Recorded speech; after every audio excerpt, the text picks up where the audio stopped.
Assalamualaikum warahmatullahi wabarakatuh. Hello everyone, my name is Hana Nabila. Hello everyone, my name is Alya Agustina. I am Helma Tudina. Hello, my name is Vania Ardella Dharma. Hello, my name is Audy Zahra. So today, what bullying case are we going to talk about? Today we are going to talk about bullying, especially bullying at school. But before we talk about a case about bullying, we should know what bullying is. Okay, guys, the PowerPoint will be read by Della. Yes, please. Go ahead, Della. So, before we jump to the case, but first of all, what is bullying? Well, bullying is the use of force, coercion, hurtful teasing or threat to abuse, aggressively dominate, or intimidate.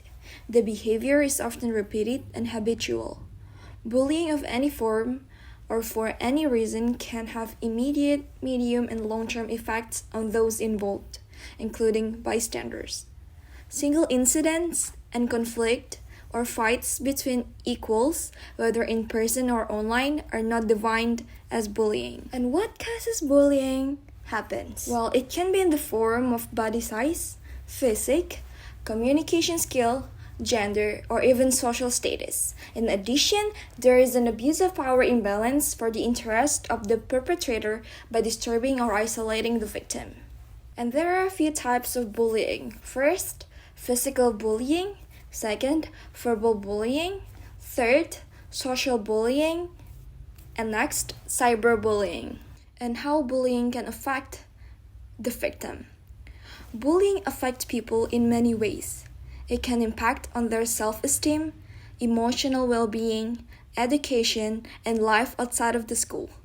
The people who have been bullied may feel that they are not worth to be helped or thinks that nobody likes them. They may feel self-conscious or embarrassed most of the time. They may also feel scared, sad, or even overwhelmed, and find it difficult to sleep or even eat. Many people who have been bullied find it hard to ever feel safe or confident in anything they do, leading them to isolate themselves from others and give up the things they enjoy doing. And the effect of bullying are victims of bullying are at risk of having thoughts of ending their life. Victims of bullying often feel lonely, neglected, and leads to a decrease in self-confidence. They tend to have difficulty in achieving achievements. They will also find it difficult to concentrate in class, often do not attend school, and are not included in various activities at school. Not only they are bruised or injured as a result of the physical violence they experience, victims of bullying often experience anxiety, which can trigger stress and depression. How to prevent bullying at school? Keep communication lines open. Talking to your child openly about their friends from an early age helps you establish good communication with them. Encourage them to talk openly about their day. Ask them open-ended questions which will encourage a response. Educate your child about bullying. Children begin to learn how to behave at an early age. They watch what we do as adults and follow our moves. With this in mind, always treat others with respect. Say please, thank you, and sorry. Be respectful, kind, and friendly toward others. Recognizing signs of bullying. Okay, back to our discussion. What is the chronology of the case? On the chronology that has been explained by the school principal is that the act of bullying against a student occurred on Tuesday, November 17, 2022 at around 9 past 10 a.m. during the class hour when the teacher was outside the classroom. So how did this incident happen? On the source of an article on the internet, it is said that the students were playing a game called Guess Who Hit Me and using Helma to play with it. But However, over time, the game should be fun experience. From sudden became brutal. The victims fell dizzy and suddenly fell off the chair. Then, what was the action taken by the school? The action taken by the school principal was only apologizing to the victims' parents and the general public and the local and central government for the act of bullying. What was the response of the victim's parents to the act of bullying? Yudarmi, the victim's father, said he was devastated by the bad thing that happened to his child at the school. The family also prepared a letter of VER which could be used as an evidence for the case.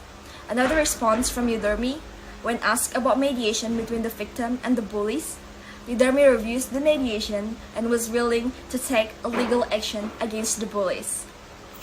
What about the perpetrator who committed the action? Will he be punished according to Indonesian law?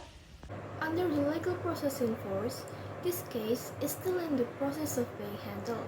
Nevertheless, in our opinion, this case needs to be followed up so that the perpetrator gets a deterrent effect, even though the perpetrator is still a minor. If the perpetrator is not given a deterrent effect, this will generate terrible impacts on the victim, such as damaging the child's mentality. He will face difficulty in expressing himself and will isolate himself from the outside world. Acts of protection are regulated in law with the rules that are used as a reference, namely Law Number 35 of 2014 and concerning amendments to Law Number 23 of 2004 concerning child protection. Article 54 of Law Number 35 of 2014 concerning amendments to Law Number 23 of 2002 concerning child protection stipulates that children must receive legal protection from acts of psychical violence perpetrated by educators and education personnel. In addition, Article 9, Paragraph 1 of the Child Protection Law or Undang-Undang Perlindungan Anak stipulates that every child has the right to receive protection in educational units from sexual crimes and violence perpetrated by educators, educational staff, fellow students, and or other parties. If a perpetrator of bullying commits physical violence, the perpetrator can also be subject to sanction following Article 351 of the Indonesian Criminal Code or KUHP concerning abuse. Punishment that can be received by children who commit the crime of bullying are being punished under Article 80, Paragraph 1 of UUPA, namely the threat of imprisonment for a maximum of 3 years and 6 months and or fine of up to 72 million rupees. Based on the provisions contained on Article 47 of the Criminal Code regarding children who are subject to imprisonment, the maximum principal sentence for their charge is reduced by 1/3.